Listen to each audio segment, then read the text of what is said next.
Hey, Richard, great to speak with you again. Hey, Marty, thanks for having me. I'm trying to count if there's 99 bottles of beer on the wall back there. I'm not quite sure. But Pretty I cool. know, yeah, I know we're keeping this some casual, so I came prepared. We're doing a little happy hour. But yeah, so I think first question first. I don't know, as we all know, it's been a little over a year now since the pandemic began, and just to start things off, just to kind of just get your own personal anecdote. Do you have any memories of the last bar you were at or the last beer you had before you didn't see anyone for a year? Good question. I think the last time I really remember having a great time and going out and having a lot of fun with sort of friends and colleagues was actually Miami Super Bowl. And that was would have been early February. And we had a huge Budweiser hotel takeover. And we had like over 200 influencers from around the world come down to Miami. And it was an epic few days, a lot of fun. But yeah, I don't remember really since then, because it was soon after that the global pandemic was announced and we were in lockdown. Yeah. I remember my last time was the day that Tom Hanks tested positive for COVID, and one of the jazz players. I was at a bar with a friend. I remember I was thinking, gosh, like, are we even allowed to sit this close? Or, can we try each other's beers, stuff like that. And so it's just interesting. I thought that'd be an interesting question to start with, because I know a lot of what Budweiser's been doing, and just AB InBev in general this past year is thinking about how to match emotions and match both nostalgia of the times that people had, and also kind of preparing for people for this recovery. And so I know emotion has played a lot of different roles in Budweiser's advertising over the past year, whether it was kind of the "we're here for you" stuff earlier on with the blood drives and stuff like that, to skipping the Super Bowl, to donate that money towards vaccine stuff. But as you're thinking about the emotional arc for marketing for AB InBev, how have you guys been measuring that? And is there a way of kind of thinking about that in seasons, and how that's kind of informed your storytelling? Yeah, I think it's a really good point. And I mean, we were pretty well aware of it early on from our colleagues in China, where obviously it all went down first. And when it all hit, we thought it was initially at China, and then obviously it spread pretty quickly to other parts of the world. But we then tried to get ahead of it. And, I think as a company, I'm quite proud of sort of what we managed to do, and the way we reacted very quickly, putting our people first and focusing obviously on our employee safety. And even some of the things we did that you touched on, like we pivoted our breweries where we were actually making hand sanitizer instead of beer, because that's what people needed in the community at the time. We even were actually filling oxygen tanks in some of our breweries. And we even helped build some hospitals in Brazil and in Mexico. And then early on with one of the campaigns with Budweiser, I mean, we've been renowned for sponsoring a lot of sporting teams in the past. But back then, the emotional arc was obviously there was a lot of doom and gloom, and people didn't know exactly how serious this thing was. But what we all knew, that the most important team at the time, which everyone was cheering for, was the frontline team. And that's where the Budweiser team in the US rediverted their sponsorship funds to support the front line and to support the blood drive. So really what the community needed, what the people we serve needed at the time. And then in terms of the emotional arc, as the cases and hospitalizations peaked and started to come down, we did like a pulse check in a number of our markets to see how people were feeling. And there was a lot of doom and gloom. The people were feeling actually really lonely because they had been isolated and locked up in their homes and apartments for a long time. So you talked about nostalgia. We actually brought back the famous WhatsApp ad, Yeah. and we dubbed over the VO and turned it into a quarantine ad. And where the three mates were having a laugh, like, what's up, and checking in on a mate. And the idea of checking in on a bud, being together at a distance, it actually had a really important message, but it was done in a lighthearted way. And the feedback was really positive. The people were like, I haven't had a laugh for a long time. I needed this, and a lot of people sent it to their friends. So that was important. And then more recently, leading into Super Bowl, you touched on the fact that the most important thing that Budweiser could do, at the time, was, we know the way out of this is to get people vaccinated, and we know there are some people obviously hesitant about vaccination. So, Budweiser in the US pulled out of the Super Bowl for the first time in 37 years, and put that money towards the Ad Council to help promote vaccine awareness. And because the sooner we're all vaccinated, the sooner we can get back to what Budweiser has always been part of our lives, whether that's back at sporting events or back at music concerts, back at bars and having fun. Yeah, I remember seeing, I think it was a test that they did somewhere in the UK. I think it was in Liverpool. They had like 2,000 people at a concert just to test to see if things would spread all out outside. And I remember thinking, gosh, like I can't wait to get to a concert again. Just to be in a crowd, believe it or not. Yeah. So, I think it's interesting, kind of just thinking about like the humor that you mentioned, whether it's in those campaigns or others. But I think humor this past year, people in some ways have leaned into it, and like you mentioned, it's been in some ways, it's been kind of a welcome salve for a lot of the pain that we've had just as a society. But other times, some brands have been nervous because they don't want to seem like they're taking things too lightly. And so what kind of, like, when you're thinking about measure, just kind of like gut checks for audiences and testing to see kind of what ads would resonate and which wouldn't, like, how is it maybe different than you would have tested a normal campaign? Or maybe how is it similar when you're just trying to really make sure that whatever the creative is or whatever the action is really meets the moment and feels like it's going to resonate? Yeah, and I think it's different, obviously, for us with global brands looking at all the markets. It's actually not only the country's different, but you even find that it can be different by state. And I think everyone's going through this pandemic at different times of the cycle. So even right now, we're getting ready for what we believe is going to be euphoric times. And so we're ready to go and have a lot of fun and get people back to what they love doing in places like the US and in the UK, where bars and pubs are reopening. But I was on a call today with our colleagues in Brazil and in India, and they're still going through a horrendous time.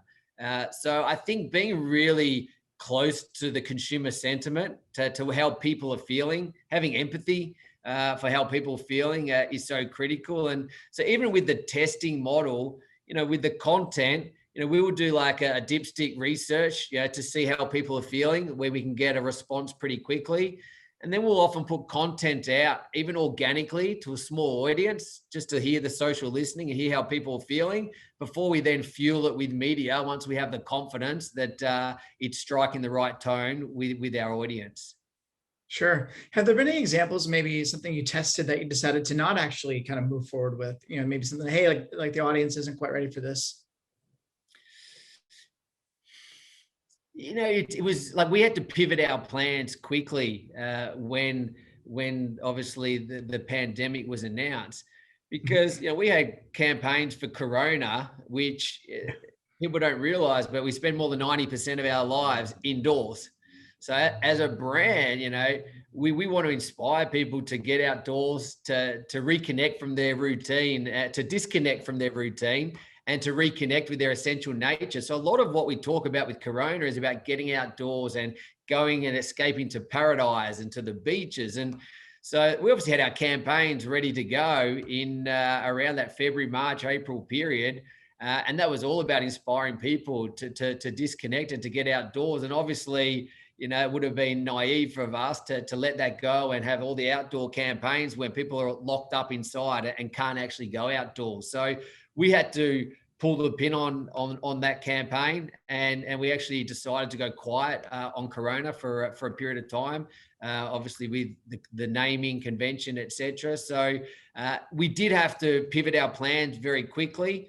But then on the other side, like with Stella Artois, we knew that people were feeling lonely and that people were feeling like disconnected. And so one thing that I think a lot of people have realized throughout the last 12 months is just the importance of prioritizing what really matters, whether that's at work, focusing on what really shifts the needle for the company, or even at home in your home life. And you get to the end of the year and you go, what did I really enjoy for the year. And often people say it was my vacations, it was my catching up with my experiences with my family and with my friends. And so we launched Stella Artois Heartbeat Billionaires. And that was really tapping into that insight that Lenny Kravitz provoked people, that we're all born on average with 2.5 billion heartbeats. How are you going to spend yours? And I think it was probably no more potent time to provoke people to think about how they're going to spend their heartbeats. Yeah, that's a good point. Like time is so much of like a black hole these days, but it's also so much more precious than we would have ever thought previously. Yeah, that's I remember that being a compelling ad. How is it? Because I know that there's a lot of other stuff that you guys have leaned into, a lot of sustainability stuff as well. Because I know like there's some stuff I think for Budweiser around renewable energy. I think Corona's reducing its plastic footprint. So how have you been like when you're thinking about the types of topics? Are there certain things in addition to maybe addressing the crisis itself that AB InBev is maybe increased its investment in more than it would have otherwise expected to? Or change the tone or anything else that's maybe different now? I think one thing that we certainly learned from the pandemic, which was important, is just the fact that we can use our force for good, and the fact that we're big company, big brands, we can have a big impact. And that's why I mentioned some of those examples that we went far beyond what you'd expect of a brewer to help the community when obviously the pandemic went down at first. But I think moving forward, how do we take that? And one of the purpose of AB InBev is about bringing people together for a better world. And so we think we have an important role to play in actually making this a better world. But I think it has to come back to also for your brand, what does your brand stand for? And so how do you have a relevant role in making it a better world? And there's a few examples actually across Budweiser, Stella Artois, and Corona. But if I use Corona as an example, I mean, we talk about Corona, when you put that lime in the bottle, it sort of helps you feel like you're being transported to paradise. So we talk about the beaches being and the oceans being our home. And what we know is that the plastic pollution is a huge issue, and that actually the plastic pollution is killing the marine life, and it's hurting the entire ecosystem. And basically, like, if the ocean dies, we die. So we believe we have a big role to play there. And we are announcing the fact that we have going to be committing to a net plastic zero footprint. And so we're going to be playing our role in taking action and not just talking about it, and hope that other companies follow suit and people follow suit, and hopefully people start to really reduce their intake when it comes to using plastic moving forward. Sure. I want to jump back to this idea of Euphoria that I know you mentioned earlier, and I know that's been a big area of focus for AB InBev across the board. So, and I know, like you mentioned earlier, it's going to be different for different markets in terms of recovery. But what have you been doing to prep for that? Like, how do you define Euphoria? And also, just thinking about maybe the other people in the audience that are also kind of thinking about their own brands, their own brand storytelling. How does it look when you're thinking about just content creation and kind of how to meet that moment? I know we've talked about some bigger picture brand campaigns, but I know earlier on you guys were sponsoring like fitness instructors and stuff like that, which is very different now that people are coming back together. But we'd love to hear you talk a bit about like, how do you define Euphoria, and like, how has your content like creation strategy been adjusted? It seems like you're wanting to, from what I've heard just from various talks with people at AB InBev, is overall like the company has wanted to be quicker with the kind of content that they put out. Like, it's more of a velocity than maybe before. Yeah, maybe I'll start with sort of, I guess, what we see as euphoric times coming, and then I'll touch on, I guess, how we're going about it with the content. Mm-hmm. And I think, I mean, living in New York City, I probably got the first taste of it on the weekend, to be honest, because I went downtown with my family and another family, and it was the first time in over a year that we have sat in a restaurant and people were having a great time. And there was just a fantastic vibe. Everyone seemed excited. I think it was a lot of people sort of first time out and about. So, and you only have to listen to the social listening, and people, there's that pent up demand that people want to get back to bars. They want to get back to restaurants. They want to get back to live sport. And I think a lot of these things we almost took for granted at the time. until we couldn't go and enjoy it. And now people are desperate to get back out there again. So across our brands, I mean, each brand's got a role to play in helping people get back to what they love. And so then we've got initiatives behind it. And for example, Budweiser, we've got a campaign that's coming up that's called The Great Times Are Waiting. And that's really about exciting people to get back into the bars. And we're going to redivert our media dollars actually to drive people back into bars. And we're also going to, when people get back to bars and they can prove their vaccination, which is something that we've been driving hard, then they'll get a free Budweiser on us. And we're also looking for that right moment to celebrate, where we can all get together, celebrate and have a big celebration and do it responsibly and have that feeling that life's starting to return to normality. And I think the other thing we're really looking at doing is how we get people back into live sport. So I think tickets are going to become a premium. People are going to be desperate to go back into live sport. So we've got a lot of tickets with our sponsorships, properties that we're going to give to our fans and people that support our brands to get them back out to live sport. And then Stella Artois is really going to get people back into restaurants. And so we've got a campaign, Your Table is Ready, reminding people about their favorite restaurant, their favorite table at their restaurant, and also giving them, we're looking at places outside. So when they go to their favorite restaurant, we're going to give them a free Stella Artois. And we're also looking at extending these restaurants into iconic places and put more tables out there, knowing how many people are going to want to get back to restaurants. And then you touched on, I guess, the content and what we're doing is, it's going to be less about just the big sort of TVC, and it's going to be more about the content. And I think, Marty, one of the good lessons I think we had even over the last 12 months was we have pumped out a lot more content, and we've done it much cheaper. And in terms of like the production, we've had to be flexible in the way that we've been shooting, the fact we've been moving at speed. And I actually think these days, when you think about how many people are watching YouTube and the tubers and the quality of content, they don't distinguish between advertising and that content. So the need for that super high quality production, I don't think you necessarily need that. And therefore gives you an opportunity to create more volume of content at lower production costs. And then you can see what's working, what's not working when you're testing things. And then when you know the content's working, then you fuel it. And I think probably the best example for me was when Lionel Messi broke the record of the most goals scored in for any club. Like we had a hero film, like a TVC, but then we also had a content idea, which was essentially we had 644 bottles of Budweiser, one bottle for every goal he scored. And it was a big bottle, and it was had a handwritten letter from Lionel Messi himself. It had the brand at the heart of it, and we hand delivered that bottle to the goalkeeper he scored the goal against.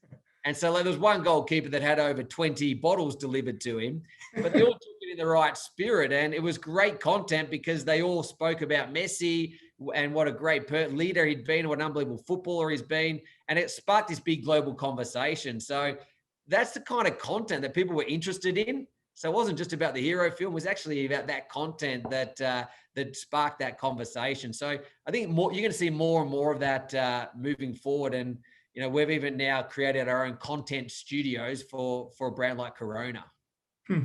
That's interesting. Yeah, I'm sure that the goal is needed a few beers after those goals were scored. As a former soccer player, I wasn't a goalie. I was more of a striker, but I know it's a disappointment. They're going to need a beer after that. So thinking about like the different types of content, I don't know, when you're talking about the 644 beers, I was thinking turn those into NFTs. And are you guys, experimenting at all with that when you're thinking about, NFTs and what that means for Budweiser's brands or other types of creative content, whether it's that or whether it's, using AI for content automation? So like when you're thinking about the innovation side of things, what have you guys been doing lately that you think is really interesting or cutting edge? Yeah, it's a good one. I mean, it's crazy the world that we're living in, and I mean, watching the cryptocurrency and that's a roller coaster ride. And now the NFTs are really, taking off. And so, we're trying to get on the forefront as well and go, okay, what role does our brand play within NFTs? And I think there are a few opportunities. I mean, you've already touched on a couple there, but one, I know that Tim Ovadia, who's the VP of Stella Artois, I mean, they're looking at opportunities with Stella Artois, because we talk about with Stella, it's more about art, not advertising. And so when you think about art and you think about the artwork that we can create and the nostalgia of Stella Artois, there's some really interesting NFT opportunities there. We think that we can play into that art space as one of our verticals, which could be very interesting.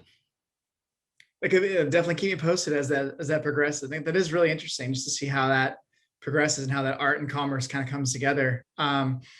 So speaking also of just I don't know, just like another topic. I know that different than content creation, but e-commerce, for example. How is that when you're thinking about just kind of the consumption of just beer and other beverages just in general this year? How has it changed when you're thinking of, well, bars have been closed down? How have you kind of adapted to that? And how is that also in some ways maybe recorrecting right now as bars reopen? I live above a bar here in Brooklyn, and I know they've been getting busier, which is great to see. But yeah, on the e-commerce front, what have you guys been doing to interact with consumers there? It's always dangerous living on top of a bar. Oh, I know. It's a good thing. It was interesting. I mean, obviously, we just shift a lot of our resources quickly from the on-trade into the off-trade, knowing that the on-trade was shut down. And then we put more of our resources into the e-commerce channel to follow where the consumers were going, where people were going. And I was reading an interesting article from McKinsey, and they said that there were like 10 years of e-commerce adoption was compressed into 3 months. And it was no different with beer. And, it really took off. I know in Brazil, we had 70 million people join our platform over the last 12 months, which was huge. I can even talk from personal experience. I had never purchased beer or alcohol online before, but when I was locked down in my apartment with my 3 children and my wife, I used Drizzly platform for the first time.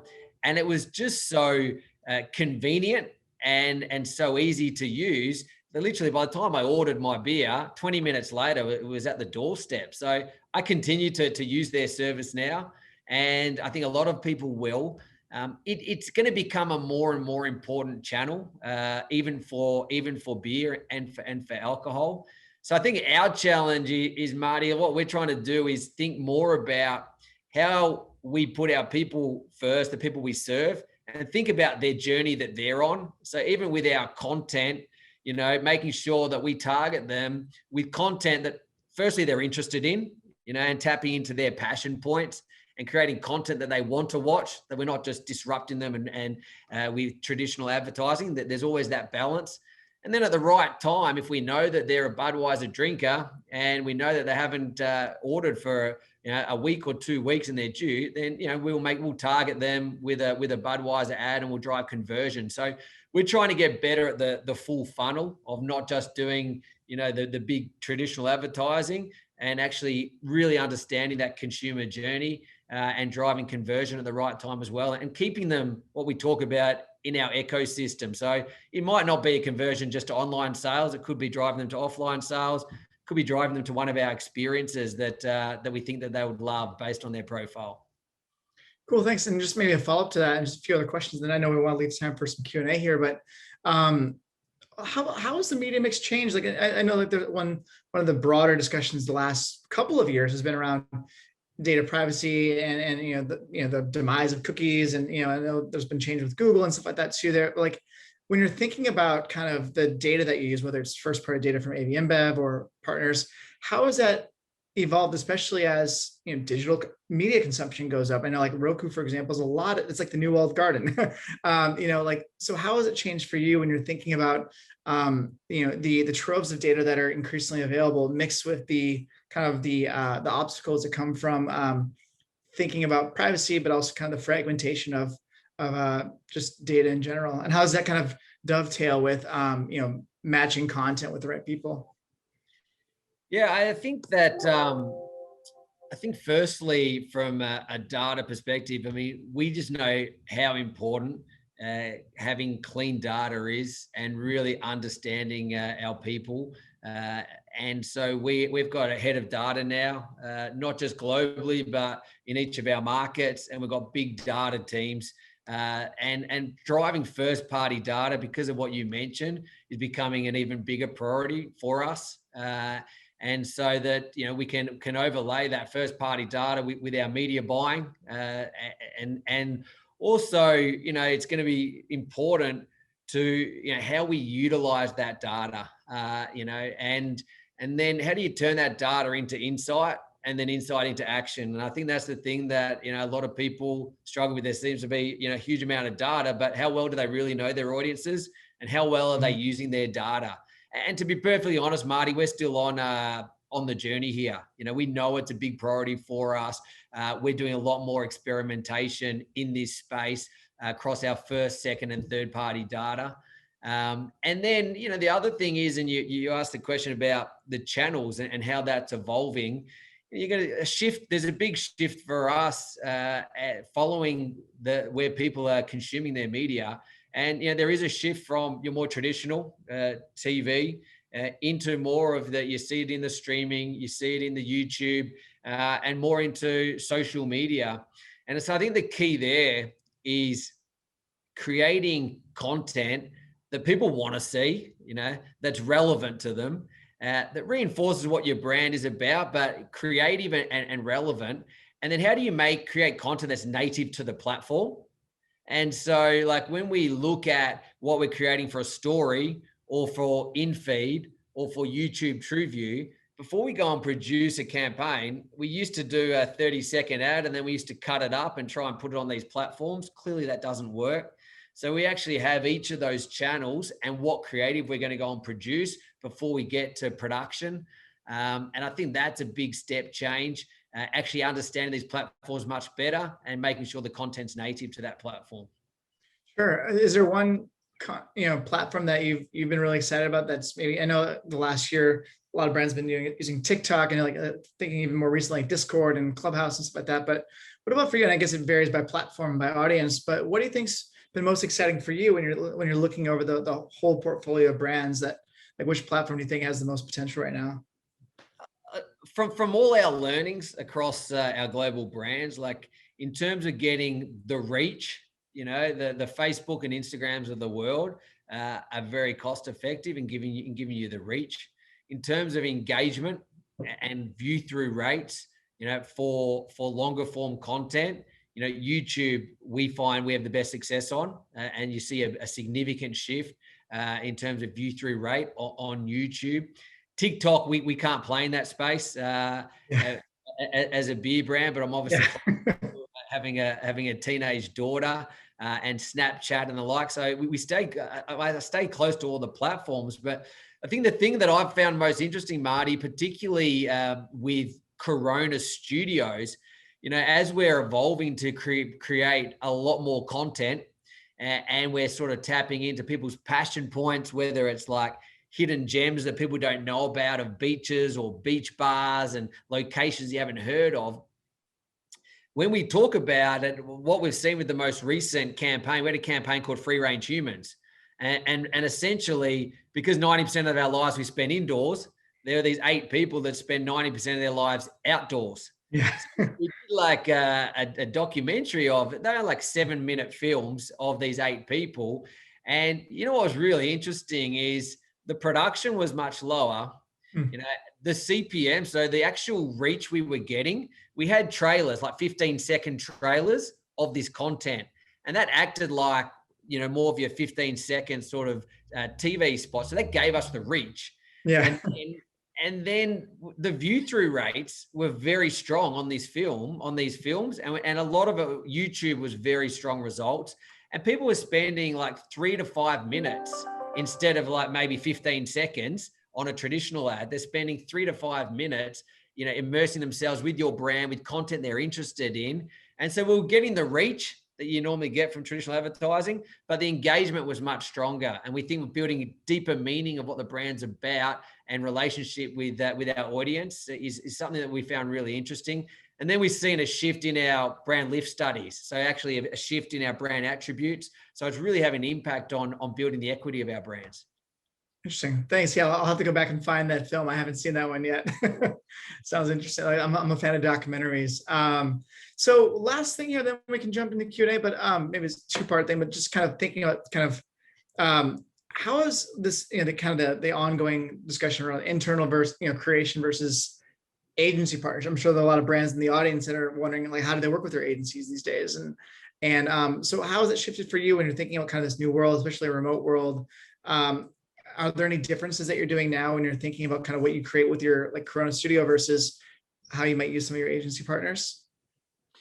I think we've got some fantastic agency partners. We're fortunate to work with the White and Kennedys of the world, and we also work with Mother in London, and they're very, very good at creating great ideas. And I think we're in the game of of coming up with amazing ideas. So I think for us, it's about being clear on what's the audience problem we're trying to solve, what's the job to be done with our brand, and being really clear on the brief. And then we will still work with our what we call our agency of records, our big agencies, to crack those big briefs. And at the same time, we're also building Draftline, which is our internal agency.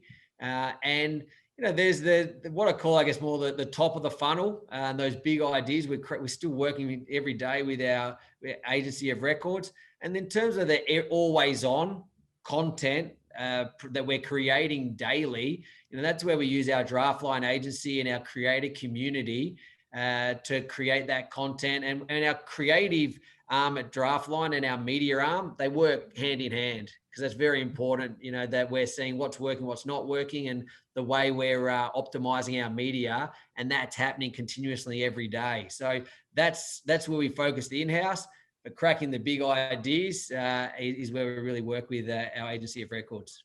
Cool. Have you guys used more user-generated content this past year, especially as production's been a lot more limited? I think we've had to be definitely more flexible and creative in the way that we've used our content. Like the WhatsApp example I gave you was one that obviously was old content that we dubbed over. And then there's been other examples like with Budweiser and with Michelob Ultra, particularly around this thought of, we talk about live fit and live fun. And we've shown people that, have been living fit, but also living fun. And then they had to get creative during COVID when they've been locked up indoors. So they've had to do a lot of exercise and workouts and fitness indoors. And a lot of that was user-generated content. So yeah, we have been using a lot more of user-generated content, still to reinforce what the brand stands for. Great. Do we want to do some Q&A? I'm not quite sure if there are any questions for the audience, or I have other questions too, but I want to make sure we left room for people if they want to ask things. Do we have any here? Sorry, I'm actually not quite sure where they're coming in, if they're coming in on the chat or if they're coming in elsewhere. But if there are questions, no Q&A, I guess, from it. Okay, great. So, well, what else is, we'll end with just a couple last questions then here. What's been most interesting to you when you're thinking about everything that you guys have done across all the brands this past year? Like what's been the most compelling or the most challenging when you're thinking about kind of what's going to stick out after this, just this memorable, trying, challenging year? I think the thing that's really stood out for me, and there's probably, I guess, three things probably that really stand out for me. One is prioritizing, what really matters. I think, as marketers, Marty, we're always busy. We always say how busy we are. And often I say to the team, at the end of the year is, what did you work on that had a material impact on the business? And that can be quite confronting, that question. And so are you actually working on things that are going to shift the needle for the business? Are you working on things that you'd want to talk to your CEO about? So really, this has forced us to prioritize. And I think it's important as we move forward that we continue to be ruthless with prioritizing. And I think even, productivity as well, like the way we work. I used to sit in a lot of meetings and I'm like, do I really need to be in that meeting? And whereas now I'm ruthless with my diary and I'm only in meetings that I think are going to have an impact on the company, and where I can really contribute. I'm not just going to sit in a meeting for the sake of it. And then I think from a marketing perspective, I think, Marty, I try and simplify marketing as well. I still think it comes down to, it's about physical availability. If people can't find your product or can't experience your brand, then they're not going to be able to buy it. And at the same time, there's mental availability. If people don't know your brand, they're not going to buy it either.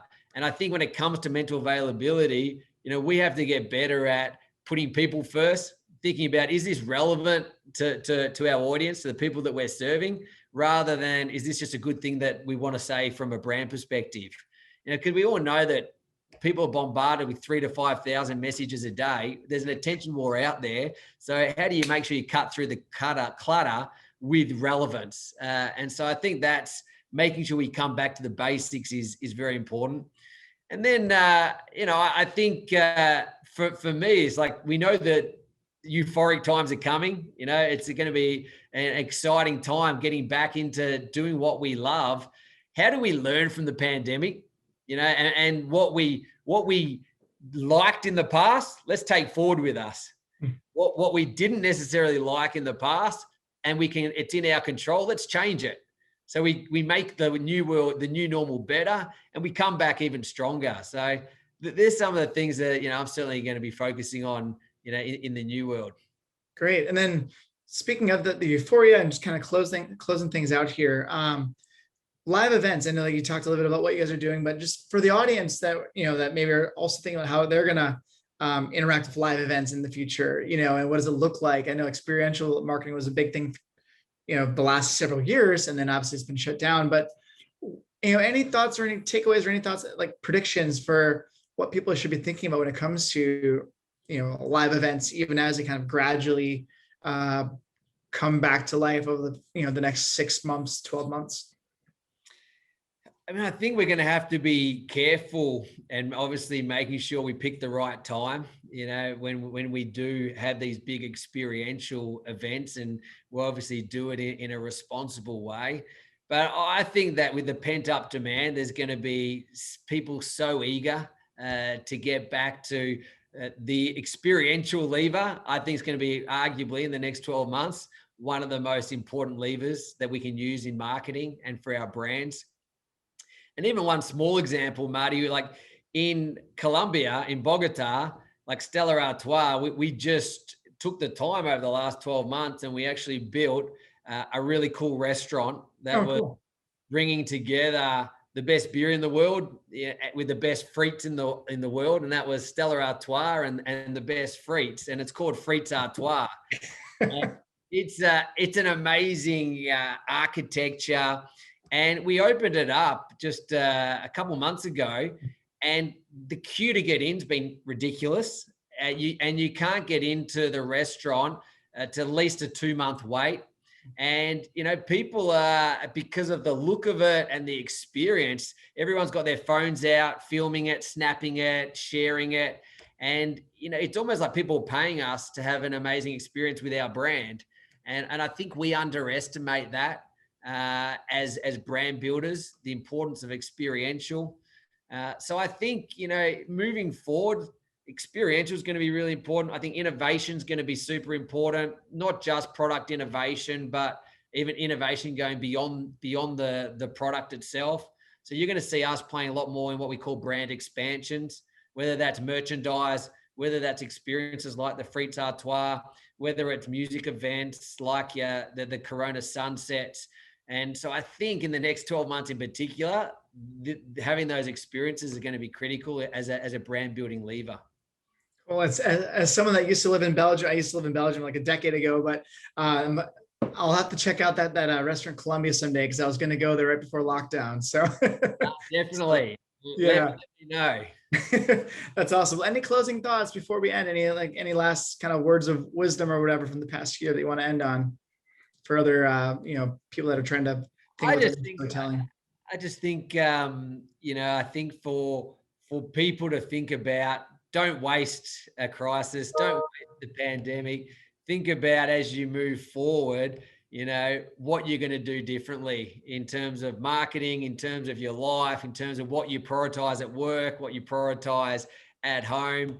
And I think, I've seen a lot of brands out there do some fantastic things over the last 12 months. And how do we continue to use our brands as a force for good? And also, at the end of the day, I think, continue to put people first. We talk about consumers, but at the end of the day, treating people like humans, and making sure that when we're creating content and we're creating experiences, make sure it's relevant for your audience. So I think that's sort of the key sort of takeouts for me, and I'm super excited about what lies ahead. I'm conscious of some of our colleagues and friends in some other markets, but there's certainly light at the end of the tunnel, and I'm ready for some euphoric times ahead. Great. Well, awesome. Well, it's great talking with you today, and thanks to everyone in the audience that's been listening. Thanks, Marty. Appreciate it. Thank you, Richard, for all these insights. Really valuable. And we'll share this on YouTube. So if you missed a part of this or you came in late, don't worry. We'll have the full interview posted on YouTube tomorrow. You can find that at BrandStorytelling.tv. Thanks again, Richard. Thanks, Marty. See you guys soon. Be well. Thanks. Bye. Bye.